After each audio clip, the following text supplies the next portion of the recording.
Muito bem, nós vamos continuar então falando sobre as transformações que estão ocorrendo na vida do jovem, né, nesse período chamado aí adolescência. Nós estávamos falando, terminamos o outro módulo falando sobre as intenções, né, a importância do jovem que agora tem uma capacidade intelectiva de um raciocínio mais abstrato, dele começar a refletir sobre as intenções que ele tem com as atitudes que ele está assim tendo, né, com os comportamentos, para que ele também possa colher bons frutos, não é? Uma vamos dizer assim, das questões muito importantes para o jovem estar pensando é em relação aos relacionamentos, porque é uma fase em que há uma impulsividade, há um sentimento de carência, de solidão, e aí as pessoas às vezes se entregam às outras numa pressa muito grande e se decepcionam muito, e isso depois acaba trazendo assim grande sofrimento desnecessário. Então nós precisamos separar paixão e amor. Se você estiver doido ou doida por alguém, pode saber que você está apaixonado. E você sabe, paixão passa, não perdura, só que ela te faz fazer loucuras. Então é muito importante que você tome cuidado, que você pense, que você refreie, para que você não sofra prejuízos, né? E às vezes a gente faz escolhas que elas repercutem para a nossa vida inteirinha. Os prejuízos, as dores, né? Então, assim, não precisa trazer isso para a sua vida. Pensa bem, diferencia, né? Veja suas intenções, veja se vale a pena. Você tem poder de se controlar, né? À medida que a gente cresce, a autonomia, assim, de autocontrole, ela vai crescendo muito. Então, tome cuidado com a atividade sexual irresponsável, porque ela pode te trazer, assim, sofrimento. Muito sofrimento, isso é uma coisa para ser discutida em cada família, né? E uma das coisas que a gente que atende bastante, assim, jovenzinho, às vezes até a adultos, né, que nos contam situações de adolescência, eles colocam o quanto essas ações irresponsáveis em relação à sexualidade acabaram fazendo com que eles se desvalorizassem.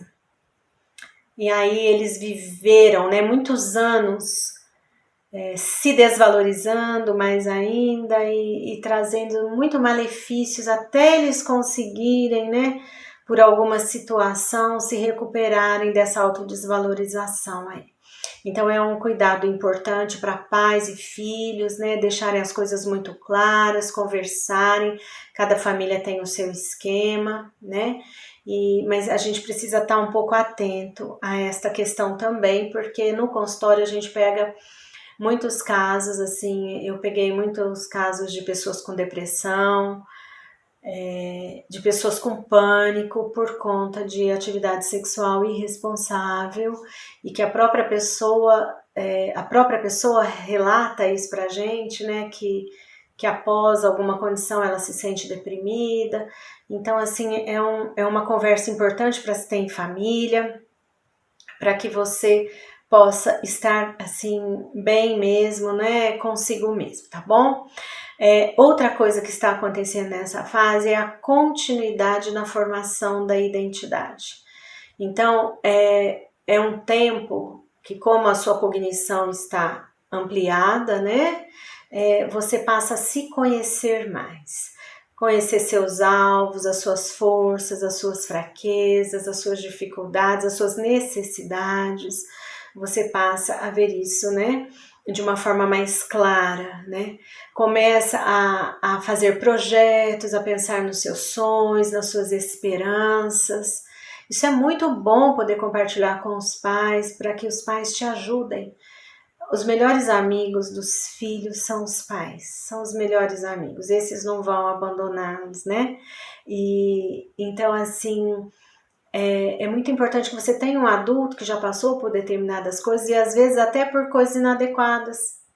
E falou assim, quantos pais que eu tenho que falar, olha, eu não quero isso para o meu filho, eu vivi essas coisas, eu não quero isso para minha filha, né? Porque viu o preço que pagou.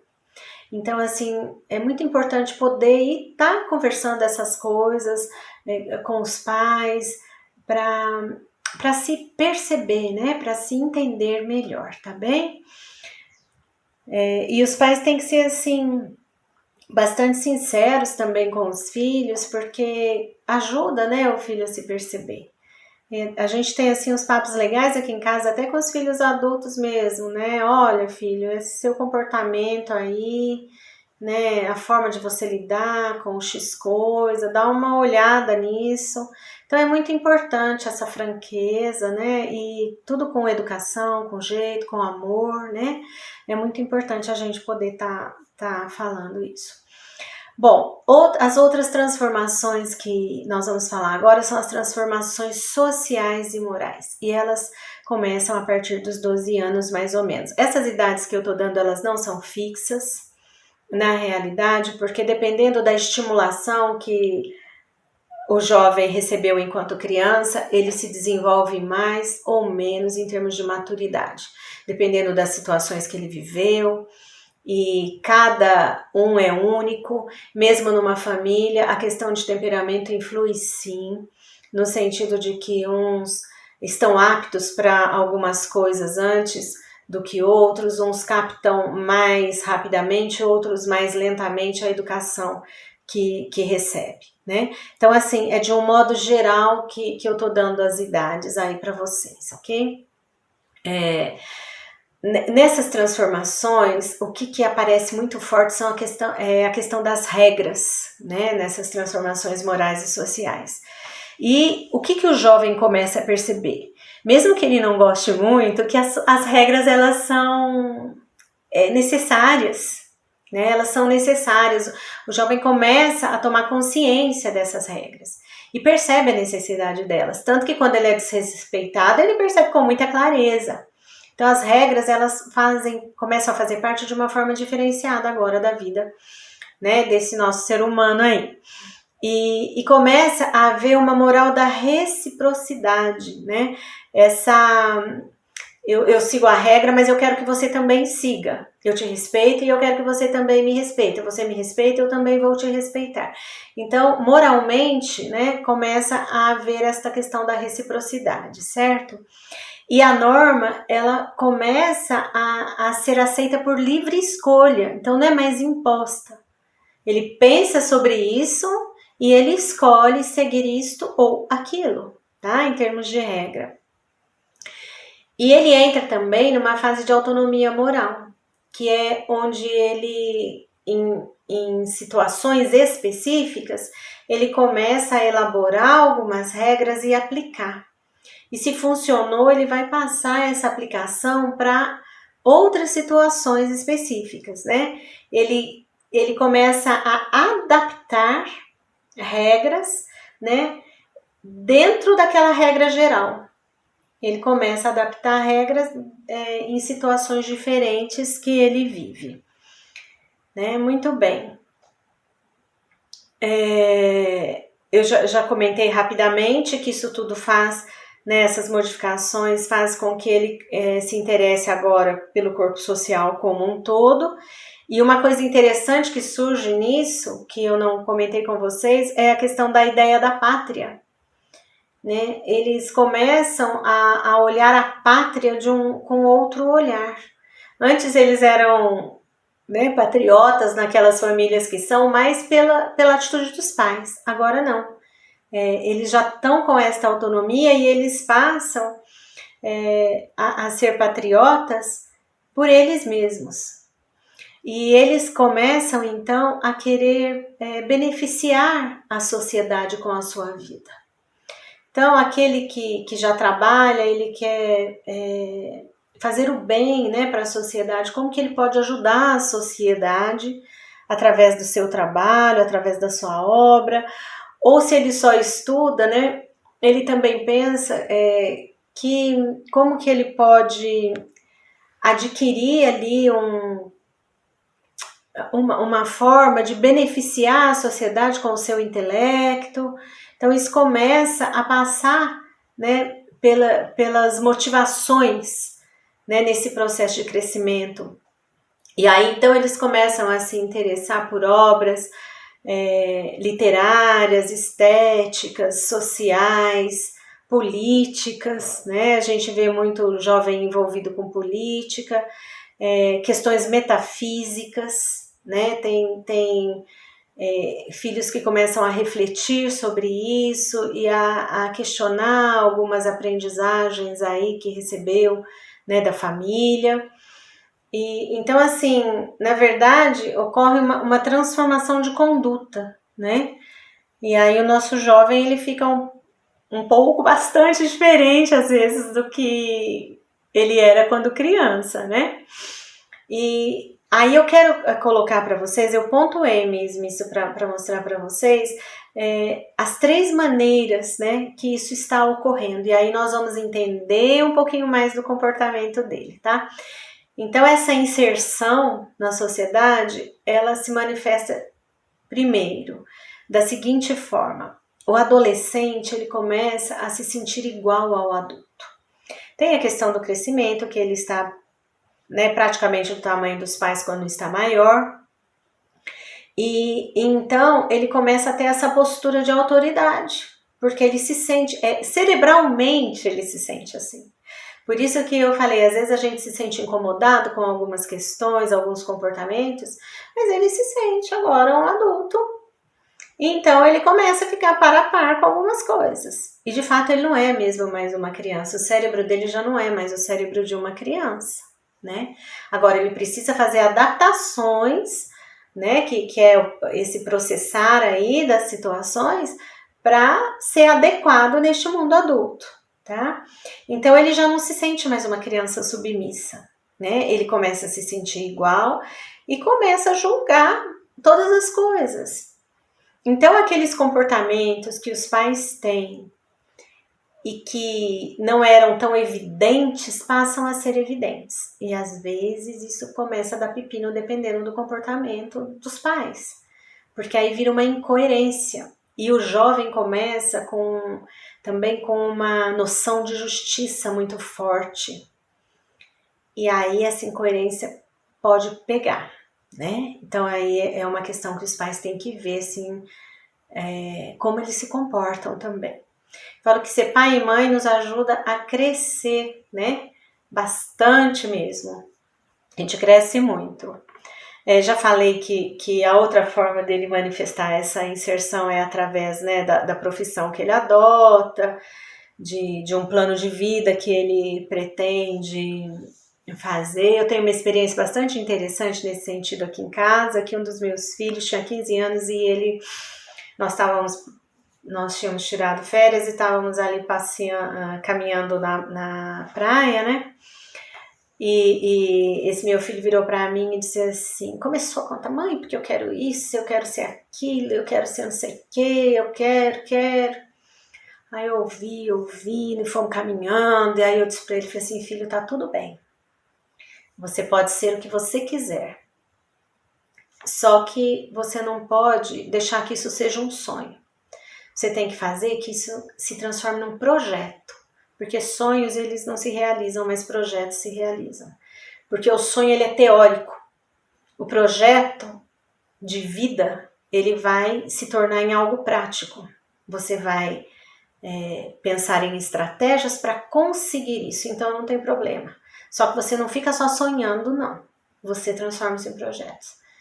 E hoje esse meu filho é adulto e ele realmente ouviu aquilo e mudou. Ele começou a pensar em no que ele queria ser, em como fazer, e ele foi caminhando, e hoje, graças a Deus, ele tá beleza pura, né?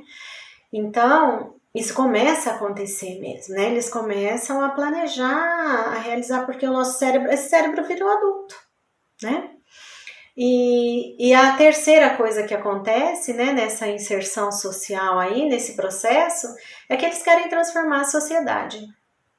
E aí eles vão tendo, né, algumas atitudes muitas vezes contrárias daquilo que a gente ensinou para eles.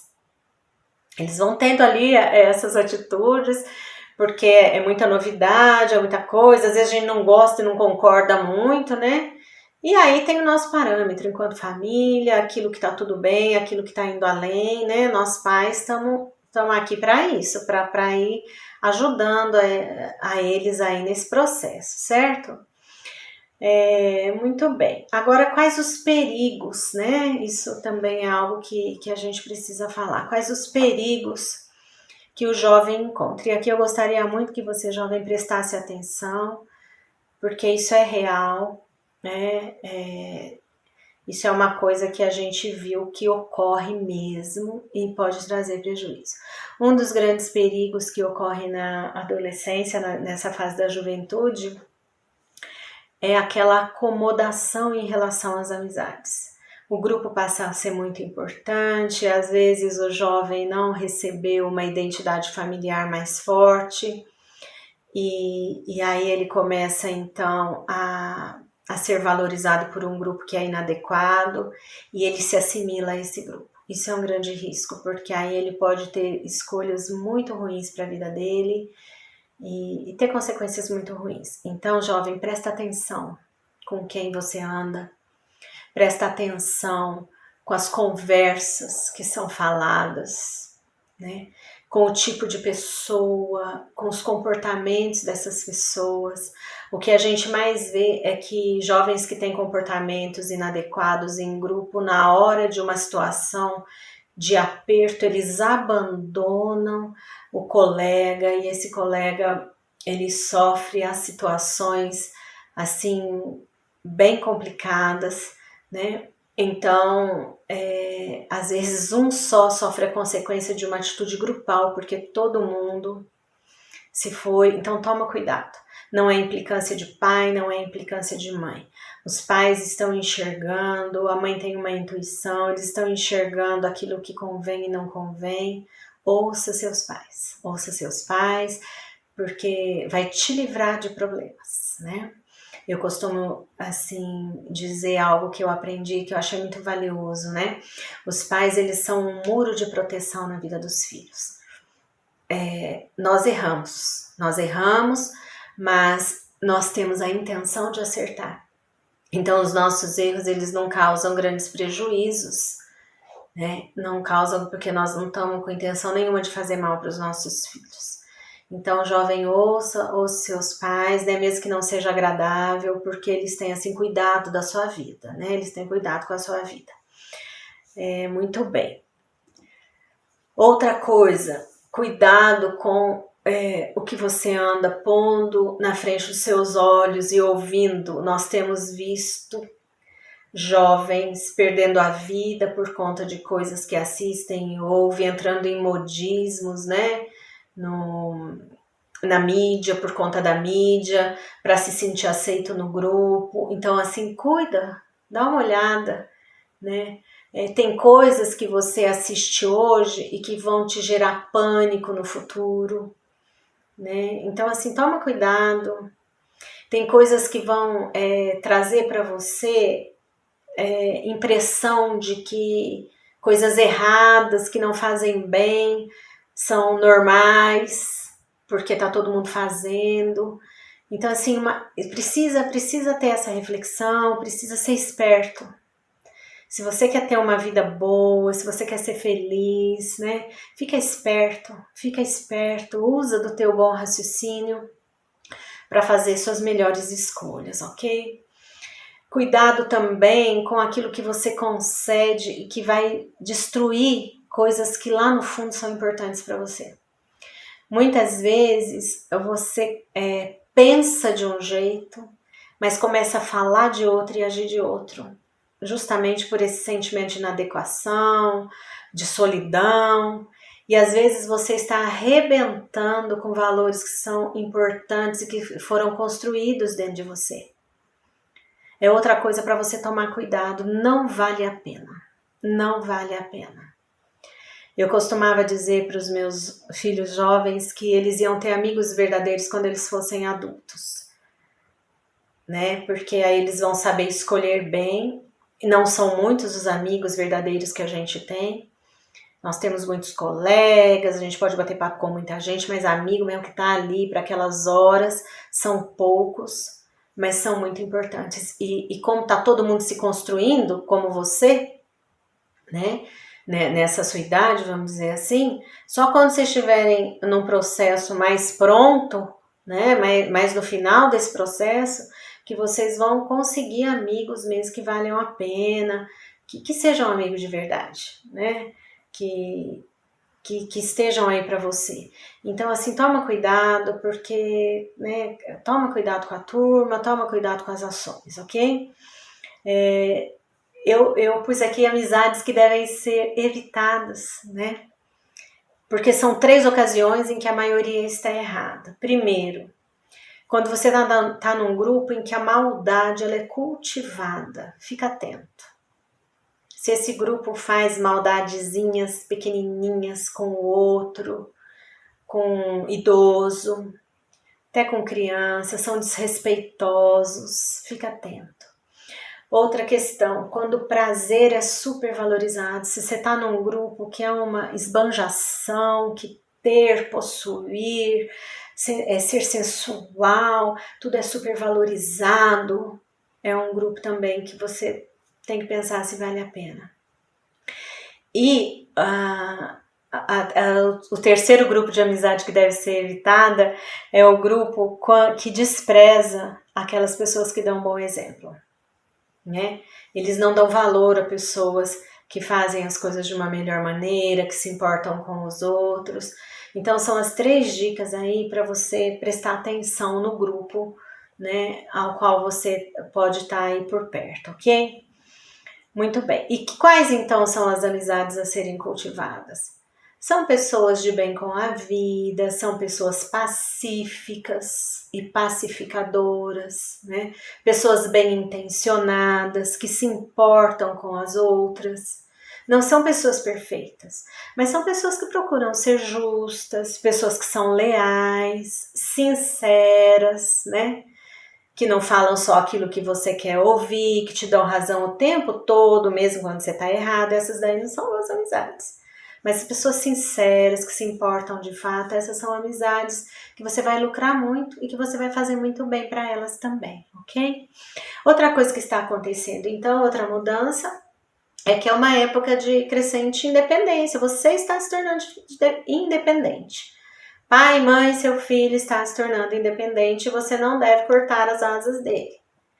Porém, a cordinha que você vai soltando é seu filho quem dita. Em que sentido? Jovem, à medida que você mostra para os seus pais que você é confiável, que você é responsável, eles vão te liberando para crescer. Quando o jovem descobre isso, é muito bom, porque assim, não é uma questão de eu não quero que você cresça. Pelo contrário, né? Os seus pais precisam ter confiança para que você cresça. E para isso é importante que vocês conversem sobre determinadas coisas, o que é esperado, o que não é esperado, as regras que tem que cumprir, quer você goste, quer não, aquilo que eles podem liberar, e aí vocês vão, né, se desenvolvendo nesse sentido. Então lembre-se, é você, jovem, que dita a regra. Meu pai pode confiar em mim, minha mãe pode confiar em mim. Né? E aí você vai crescendo aí na sua autonomia, porque você já é praticamente um adulto, ok?